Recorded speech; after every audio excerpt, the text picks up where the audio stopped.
nama aku Zamira Ziaul Huda, NIM K3319081, kelas A, Pendidikan Kimia 2019. Di video kali ini, aku akan menjelaskan tentang nanoteknologi. Lalu, apa sih nanoteknologi itu? Simak baik-baik ya video ini untuk pembahasan lebih lanjut.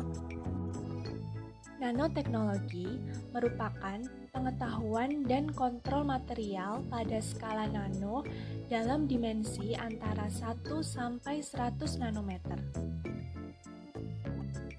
Nah, ukuran partikel yang sangat kecil tersebut dimanfaatkan untuk mendesain dan menyusun atau memanipulasi material sehingga dihasilkan material dengan sifat dan fungsi baru.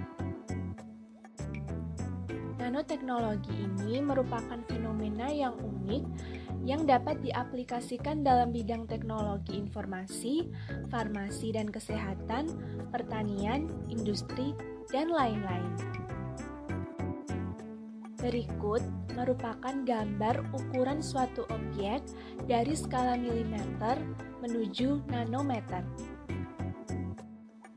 Penguasaan nanoteknologi akan memungkinkan berbagai penemuan baru yang bukan sekedar memberikan nilai tambah terhadap suatu produk, bahkan juga dapat menciptakan nilai bagi suatu produk. Perkembangan dari teknologi nano ini tidak terlepas dari riset mengenai material nano.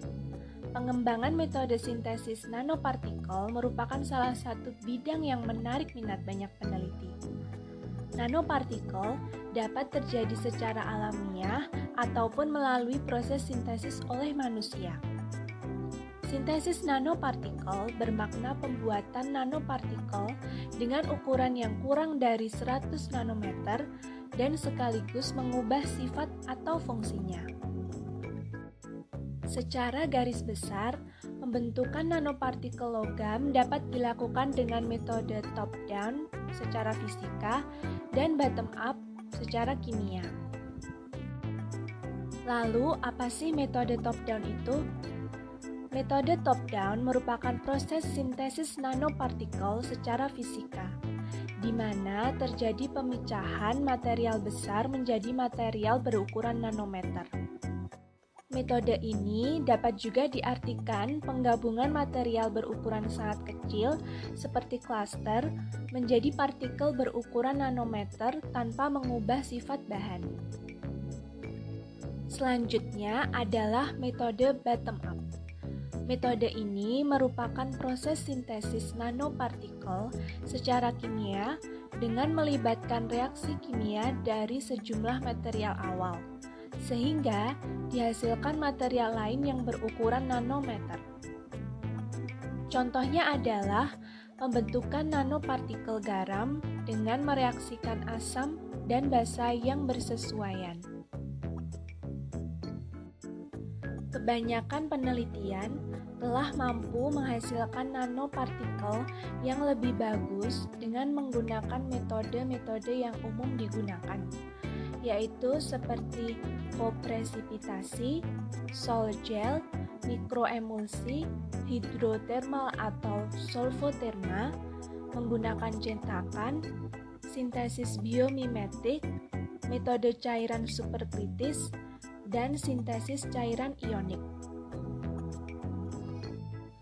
Metode kopresipitasi merupakan salah satu metode sintesis senyawa anorganik yang didasarkan pada pengendapan lebih dari satu substansi secara bersama-sama ketika melewati titik jenuhnya.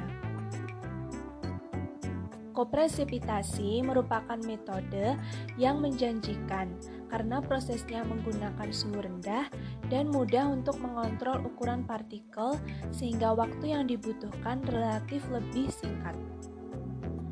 Beberapa zat yang paling umum digunakan sebagai zat pengendap dalam kopresipitasi adalah hidroksida, karbonat, sulfat, dan oksalat. Selanjutnya ada metode sol gel. Proses sol-gel dapat didefinisikan sebagai proses pembentukan senyawa anorganik melalui reaksi kimia dalam larutan pada suhu rendah, di mana dalam proses tersebut terjadi perubahan fasa dari suspensi koloid atau sol membentuk fasa cair kontinu yaitu gel. Metode sol-gel memiliki beberapa keuntungan, antara lain, yang pertama, tingkat stabilitas termal yang baik, kedua, stabilitas mekanik yang tinggi, ketiga, daya tahan pelarut yang baik, dan yang keempat, modifikasi permukaan dapat dilakukan dengan berbagai kemungkinan. Lalu, ada juga metode mikroemulsi. Pada tahun 1943, Hoare dan Shulman melaporkan bahwa kombinasi dari air, minyak, surfaktan, dan alkohol atau amina yang merupakan kosurfaktan menghasilkan larutan yang jernih dan homogen yang dinamakan dengan mikroemulsi. Ketika surfaktan biasanya memiliki gugus kepala hidrofilik dan gugus ekor yang bersifat hidrofobik ditambahkan ke dalam campuran air dan minyak yang merupakan rantai panjang hidrokarbon, maka agregat-agregat spheric akan terbentuk, yang mana ujung polar dari surfaktan akan mengarah ke dalam dan ujung nonpolar akan mengarah keluar. Metode hidrotermal atau solvotermal. Proses solvotermal melibatkan penggunaan pelarut di atas suhu dan tekanan di atas titik didihnya. Hal ini akan mengakibatkan terjadinya peningkatan daya larut dari padatan dan meningkatnya kecepatan reaksi antar padatan. Pada metode hidrotermal, penggunaan air sebagai pelarut di atas titik didihnya harus dilakukan pada sistem tertutup.